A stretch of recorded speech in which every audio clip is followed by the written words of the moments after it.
benefits. It's benefits.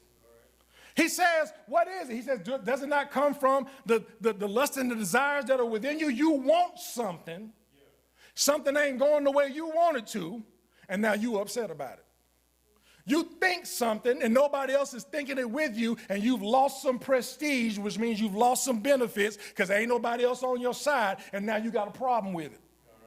It's benefits. You need to ask yourself, when you begin to disagree with the church, because we are one, and we are the church, when you begin to disagree with the church, when you begin to divide yourself from the church, you need to ask yourself, what am I getting out of it? That'll tell you what's going on. It could be something as simple as pride. It can be something as simple as that feeling of, you know how we get sometimes when you want to just know that you're right? I mean, what is it going to do you to be right? It's going to give you that feeling, though. It's going to give you that feeling of, oh, I was right. See, I told you. Some of us get high on that. That's a benefit. What is it that you're getting out of causing division in the church? What are you getting out of not participating in things? Some of us will not participate in things so that we can validate all the stuff we've already said about how it's not going to work. I don't want to help it. I got to continue to speak against it because it proves I was right the first time I spoke against it. See, they can't even do X. See, they ain't even trying to do this. You've divided yourself. It's now a you versus them. And the benefit is you get that feeling of, I was right. What do you get? What do you get out of the criticism? Oh, my goodness. I learned a long time ago that criticism thing, it's poisonous. It's poisonous. If you're not actually trying to help somebody, if you can see what's wrong and don't go try to help somebody make it right, you're just a critic. You're a scoffer. You're a scornful person. And you are sitting there with the benefit of being self-satisfied. But guess what? You're accountable for it. You're accountable. See, I don't get anything out of speaking ill will about my brothers and sisters in Christ.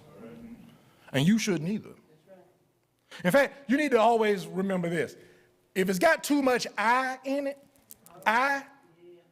there's usually an S and an N on the other side, on either side. That spells sin, y'all. If there's too much I in it, there's probably an S and an N on the other side. Because we are the church. Paul asked that question. He says, is Christ divided? No, he's not divided. And I need you to understand you are held accountable for every word of division you speak in the church. You are held accountable, watch this, for every divisive attitude. You might not have said it, but your body language said it. You are held accountable for every divisive attitude. You are accountable for any ageist thinking in the church. You know, we divide people sometimes by race and by gender, but then we also have some ageist stuff we do. Oh, he can't do nothing. He too young. He don't know nothing. What? The Bible says, out of the mouth of babes and sucklings has he ordained power. That's Psalm 8. Go read it. Or he too old or she too old. Well, hold on. Stop dividing us. You're accountable for those attitudes. We're accountable for every bit of negativity. And it's not just about you. It's about the church. Let me move on. I think I have talked enough about contention. Last thing I want to talk to you. We are our greatest obstacle. We are our greatest obstacle. Let's look at verses 14 through 17. I thank God that I baptized none of you except Crispus and Gaius, lest anyone should say that I had baptized in my own name. Yes, I also baptized the household of Stephanas. Besides, I do not know whether I baptized any other. For Christ did not send me to baptize, but to preach the gospel, not with words of wisdom, watch this, lest the cross of Christ should be made of no effect. Foolishness, division, lack of unity in the body,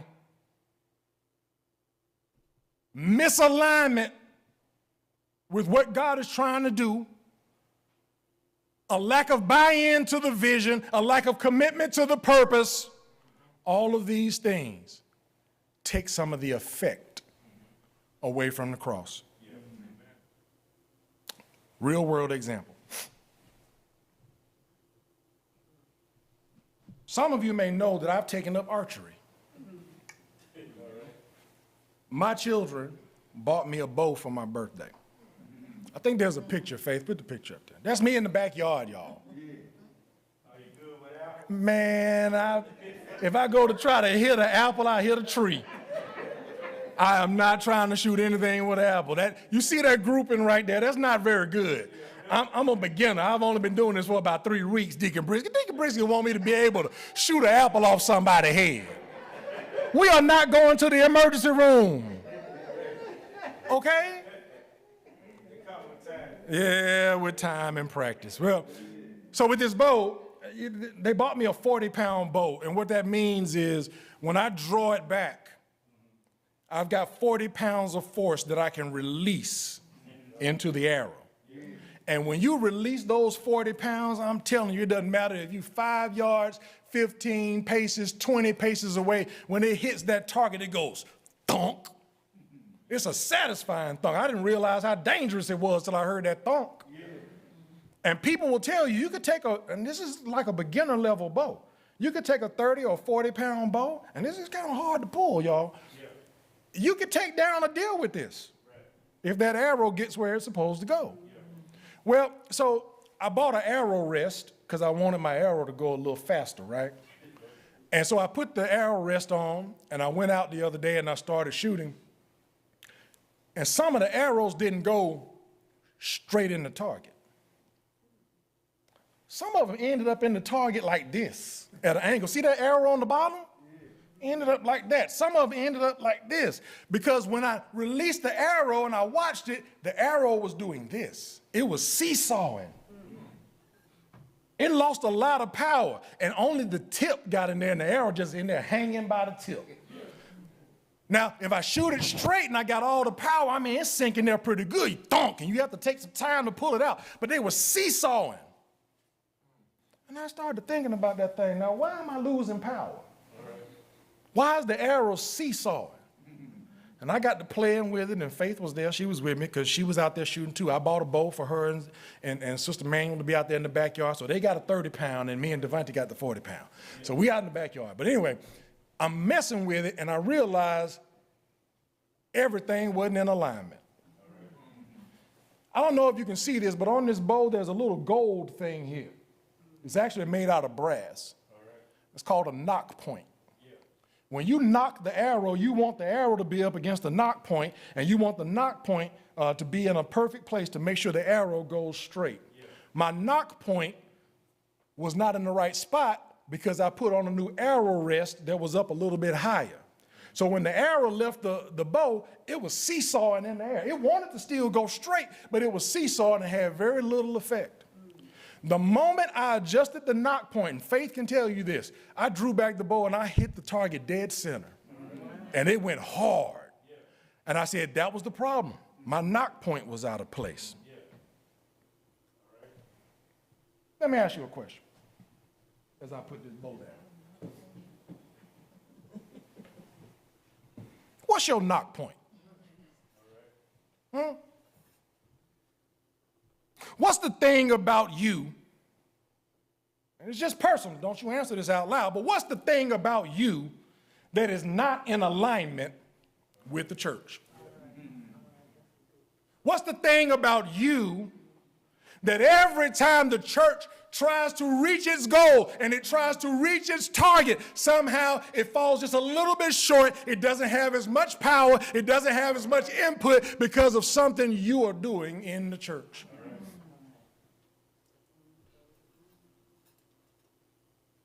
When we do that, when we have these little knock point issues, whatever they are, when we have these little things that are going on in our lives and our attitude toward the church, it becomes like Paul says, it makes the cross of Christ of no effect.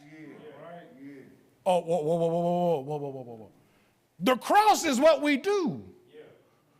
Sharing the good news about Jesus, spreading the gospel. People don't want to come and be a part of your church when everything you do is seesaw. When your knock is out of alignment, where you're speaking against the church. You know, I've seen on the internet lately, there have been a lot of pastors who have gotten up and they've gotten on the pulpit and said some very disparaging things about their members, and I saw in the comments on social media people saying, I don't want to go to a church like that.